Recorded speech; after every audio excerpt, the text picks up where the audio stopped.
Bonjour, dans cette vidéo, nous allons voir comment créer des points et diviser des segments en parties égales ou selon une distance définie. Donc, on a trois commandes à utiliser, trois fonctions qui sont dans le groupe de fonctions dessin. Donc, la première fonction s'appelle plusieurs points qui me permet de créer des points. Et les deux autres fonctions, diviser et mesurer, sont très similaires, me permettent de diviser un segment selon une distance ou selon une quantité de segments. Donc, commençons par la fonction plusieurs points, très simple à utiliser. Donc, je la sélectionne, je clique dessus. Une fois que c'est fait, je peux créer des points en cliquant directement dans mon écran.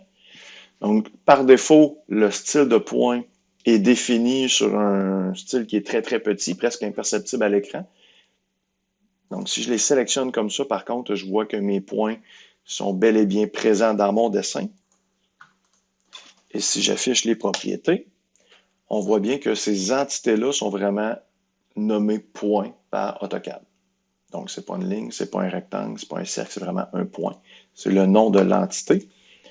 Donc, si je veux les afficher de façon plus claire, je peux passer par l'utilitaire et le style de point.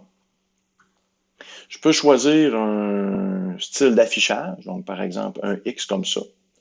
Et je peux modifier la dimension ou la grosseur du point plutôt.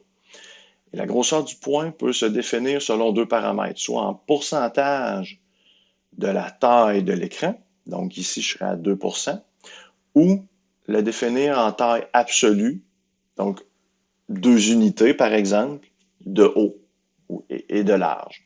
Donc si je fais OK là-dessus, donc actuellement je suis en 2% de la taille de mon écran, je fais OK. Donc, on voit que j'ai un X qui s'affiche parce que j'ai paramétré pour un X. Et si je rapetisse, c'est que je fais régénérer mon écran. Donc, je zoome. Donc, j'agrandis ou je rapetisse mon dessin. Chaque fois que je régénère, la taille du point se met à jour pour correspondre à 2% de la taille de mon écran. Si, au contraire, je le définis en dimension absolue, je clique sur OK. Donc, j'ai maintenant une dimension en unité. Et si je zoome, donc si j'agrandis ou que je réduis mon dessin, que je régénère, la taille est fixe. Elle ne change pas. Personnellement, j'utilise toujours en proportion par rapport à l'écran. Je le mets toujours en style comme ça qui est presque imperceptible, mais pour la démonstration, je vais laisser le X. Je vais faire OK. Donc, j'ai des X qui sont créés à l'écran. Je vais même augmenter la taille un peu. Tiens, je vais mettre 5% pour qu'on voit bien. Donc, maintenant, j'ai la fonction point qui me permet de créer des points, mais j'ai aussi la fonction diviser qui me permet de créer des points en divisant mon segment. Donc, c'est assez simple à utiliser. J'active la fonction diviser. Je sélectionne un segment que je veux diviser et j'entre le nombre de segments que je veux créer. Donc, par exemple, si je veux diviser cette ligne-là en 10 segments égaux, je vais taper 10, Enter, et cette ligne est divisée en 10 segments égaux à présent.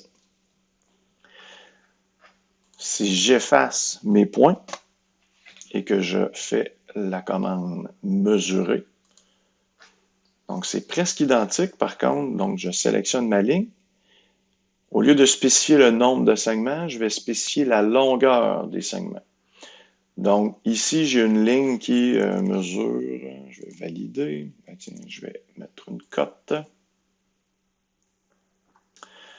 de longueur d'arc. Donc cette ligne-là ici mesure 45 et 7/16. Je vais la diviser en 10, tiens, encore une fois, donc j'utilise la commande mesurer. Je sélectionne ma ligne. Non pas en 10, mais avec des segments de 10 ou tiens de 4. Il va en avoir plus. Donc, on voit que mon segment est divisé en un espace de 4 et qu'à la fin, évidemment, il y a un résiduel. Donc, les fonctions diviser et mesurer sont très pratiques pour créer des points, en fait, pour diviser un segment. Donc, ça nous évite de calculer. Et par défaut, les commandes créent un point sur la ligne. Et ce point-là, on peut définir sa dimension et on peut le paramétrer de façon différente, comme on a vu. Et il y a une variable qui est très utile aussi, est intéressante avec ces deux fonctions-là, diviser et mesurer. Je peux insérer un bloc au lieu de créer un point. Donc, si je sélectionne diviser, je prends mon arc.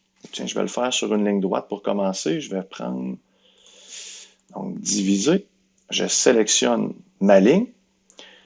Là, je peux entrer le nombre de segments, mais j'ai une option qui me permet d'insérer un nom de bloc. Moi, ici, j'ai créé un bloc tantôt qui s'appelle MT pour montant. Donc, je vais cliquer sur bloc.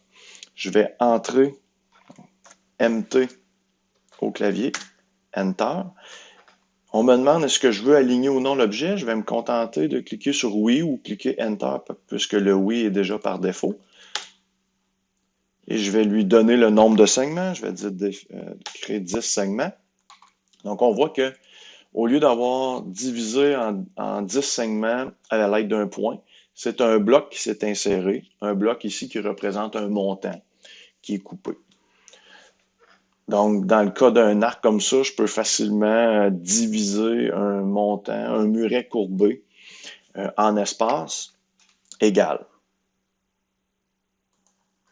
Donc, par exemple, je vais décaler cette ligne-là. Ici, j'ai mon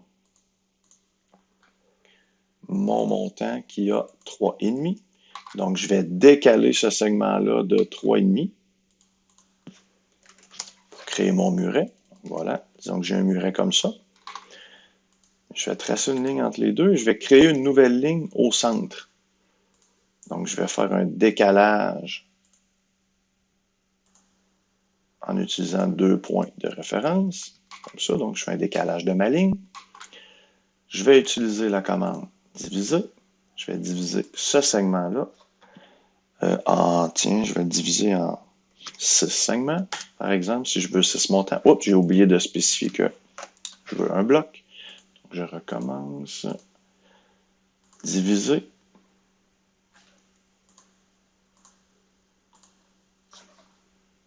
Avec un bloc qui s'appelle MT. Est-ce que je veux aligner le bloc? Je vais faire un alignement.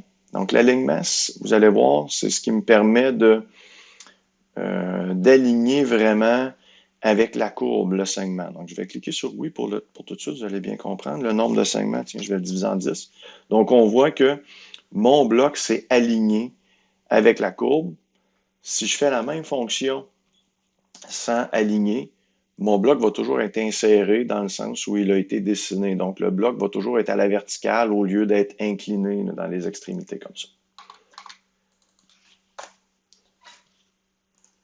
Donc, je peux évidemment utiliser cette option d'insérer un bloc au lieu de créer un point aussi avec la fonction mesurer. Je pourrais lui dire répartis mes montants dans mon muret pour être, exemple, au 10 pouces, au 12 pouces ou au 16 pouces.